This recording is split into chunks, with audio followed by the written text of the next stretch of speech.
আসসালামু আলাইকুম সুপ্রিয় নবম শ্রেণীর শিক্ষার্থী বন্ধুরা, সবাইকে স্বাগত। আজ আলোচনা করব তোমাদের বাংলা বইয়ের তৃতীয় অধ্যায়ের চতুর্থ পরিচ্ছেদ বিশ্লেষণমূলক রচনা বাংলা ভাষা সংকট ও সম্ভাবনা নিয়ে। চলো প্রথমে আমরা দেখি বিশ্লেষণমূলক রচনা কি। তথ্য, উপাত্ত ও বিবরণীর পর্যালোচনার ভিত্তিতে মত প্রকাশ করে যে লেখা তৈরি করা হয় তাকে বিশ্লেষণমূলক রচনা বলে। বিশ্লেষণমূলক রচনার উপকরণ দুই ধরনের: উপাত্ত এবং তথ্য। উপাত্ত বলতে বোঝানো হয় একই ধরনের কিছু পরিমাণগত বা গুণগত বৈশিষ্ট্য যেগুলো এলোমেলোভাবে সাজানো থাকতে পারে। উপাত্ত ও তথ্য বিশ্লেষণ করে নতুন নতুন তথ্য তৈরি হয়। এভাবে বিশ্লেষিত তথ্য দিয়ে যে রচনা লেখা হয় তাকে বিশ্লেষণমূলক রচনা বলে।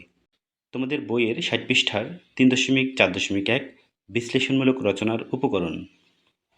বিশ্লেষণমূলক রচনায় কখনো উপাত্ত বিশ্লেষণ করা হয়, কখনো তথ্য বিশ্লেষণ করা হয়। কোনো কোনো বিশ্লেষণমূলক রচনায় একই সঙ্গে উপাত্ত ও তথ্য বিশ্লেষণ করা হয়।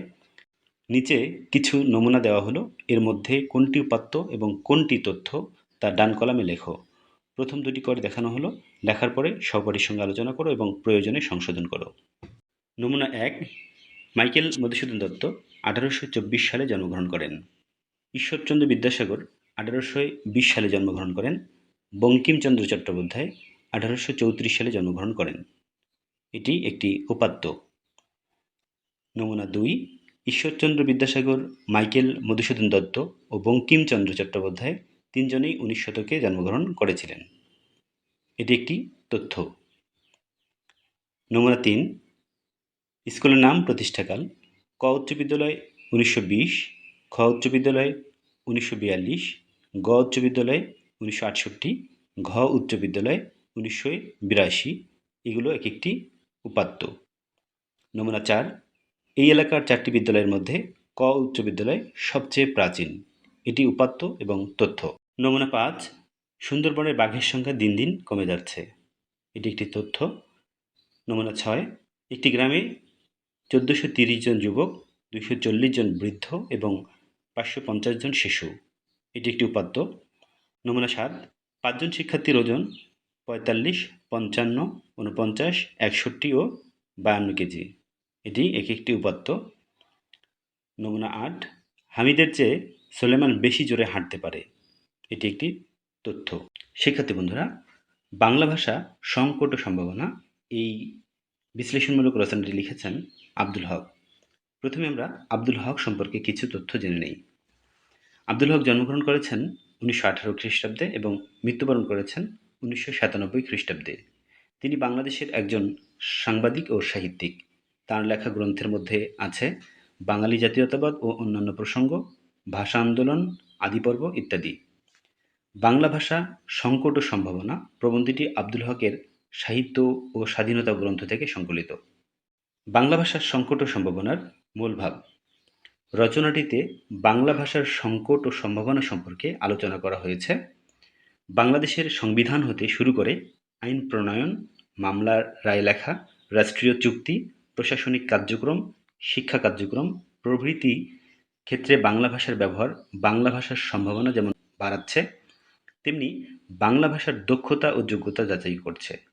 সংকট কাটিয়ে বাংলা ভাষার ভবিষ্যৎ উজ্জ্বল করতে পারবে কেবলমাত্র বাংলাদেশী। শিক্ষার্থী বন্ধুরা, তোমরা বাংলা ভাষা সংকট ও সম্ভাবনা প্রবন্ধটি ভালো করে পড়বে এবং শব্দার্থগুলো ভালোভাবে দেখে নিবে। এরপরে পৃষ্ঠা নম্বর ৬৪, ৩.৪.২ পড়ে কি বুঝলাম। বাংলা ভাষার সংকট ও সম্ভাবনা রচনার ভিত্তিতে নিচে কয়েকটি প্রশ্ন দেওয়া আছে। তোমার একজন সহপাঠীর সাথে এগুলো নিয়ে আলোচনা করো এবং সংক্ষেপে উত্তর তৈরি করো। প্রশ্ন ক, ১৬ ডিসেম্বর তারিখটি কোন দুটি কারণে লেখকের কাছে গুরুত্বপূর্ণ? নমুনা উত্তর: ১৯৭১ সালের ১৬ ডিসেম্বর বাংলাদেশের বিজয় দিবস এবং ১৯৭২ সালের ১৬ ডিসেম্বর বাংলাদেশের সংবিধান কার্যকর হয়। এই দুটি কারণেই ১৬ ডিসেম্বর তারিখটি লেখকের কাছে খুব গুরুত্বপূর্ণ।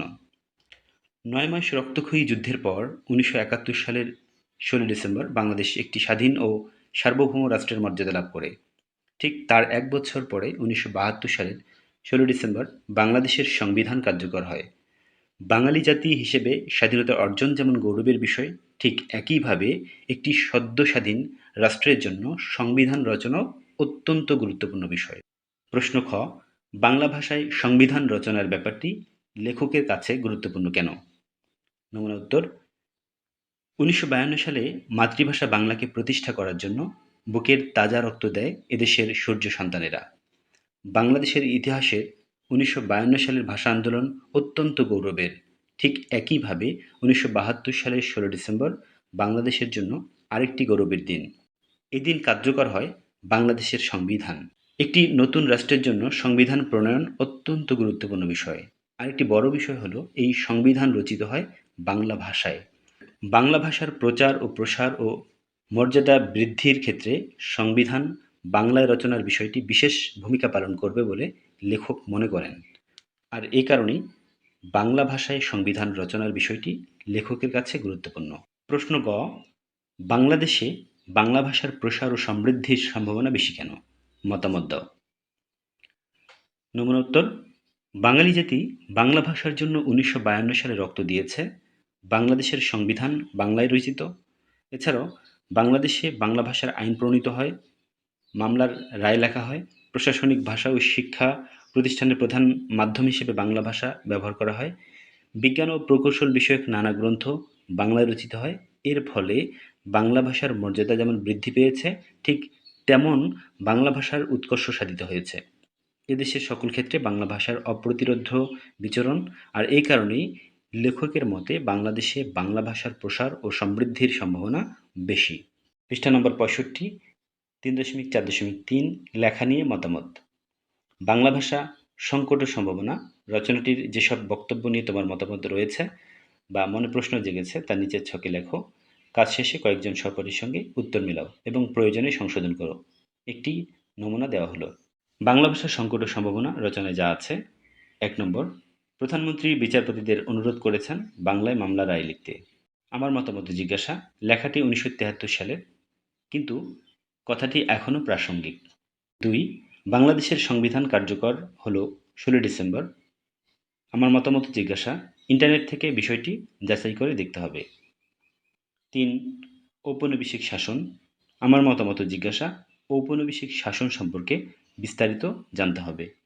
পৃষ্ঠা 66, 3.4.4 এটি কেন বিশ্লেষণমূলক লেখা? বাংলা ভাষা সংকট ও সম্ভাবনা শিরোনামের রচনাটিকে কেন বিশ্লেষণমূলক লেখা বলা যায়, উদাহরণ দিয়ে বোঝাও। নমুনা উত্তর, বাংলা ভাষার সংকট ও সম্ভাবনা শিরোনামের রচনাটি একটি বিশ্লেষণমূলক লেখা। উপাত্ত ও তথ্য বিশ্লেষণ করে প্রাপ্ত নতুন তথ্য দিয়ে যে রচনা লেখা হয় তাকে বিশ্লেষণমূলক রচনা বলে। আব্দুল হকের রচিত বাংলা ভাষা সংকট ও সম্ভাবনা রচনাটিতে উপাত্ত ও তথ্যের বিশ্লেষণ পরিলক্ষিত হয়। যেমন, বাংলাদেশের সংবিধান কার্যকর হলো 16 ডিসেম্বর। ইতিহাসে এই প্রথম বাংলা ভাষার একটি রাষ্ট্রের সংবিধান রচিত হলো। রচনায় উল্লেখিত দুটি লাইনই উপাত্ত। এই দুটি উপাত্ত বিশ্লেষণ করে লেখক রচনাটির ভূমিকা এগিয়ে নিয়েছেন। আবার বিশ্লেষণমূলক রচনায় বিষয়ের উপর পর্যালোচনা ও প্রতিক্রিয়া থাকবে। বাংলা ভাষার সংকট ও সম্ভাবনা রচনাটিতে বাংলা ভাষার ভবিষ্যৎ সম্পর্কে পর্যালোচনা ও প্রতিক্রিয়া রয়েছে। বিশ্লেষণমূলক লেখায় তথ্য পর্যালোচনা করে রচনার শেষে একটি যুক্তির সিদ্ধান্তে পৌঁছানো সম্ভব। উল্লেখিত রচনাটিতেও বাংলা ভাষা সম্পর্কিত বিভিন্ন উপাত্ততে তথ্য পর্যালোচনা করে একটি যৌক্তিক সিদ্ধান্তে পৌঁছাতে দেখা যায়। উপরের আলোচনার ভিত্তিতে বাংলা ভাষার সংকট ও সম্ভাবনা শিরোনামের রচনাটিকে বিশ্লেষণমূলক রচনা বলা যায়। শিক্ষার্থী বন্ধুরা, আশা করি বুঝতে পেরেছ। তোমরা পরবর্তী ভিডিওগুলো পাওয়ার জন্য চ্যানেলটি সাবস্ক্রাইব করে বেল বাটনে ক্লিক করে রাখো। ধন্যবাদ সবাইকে।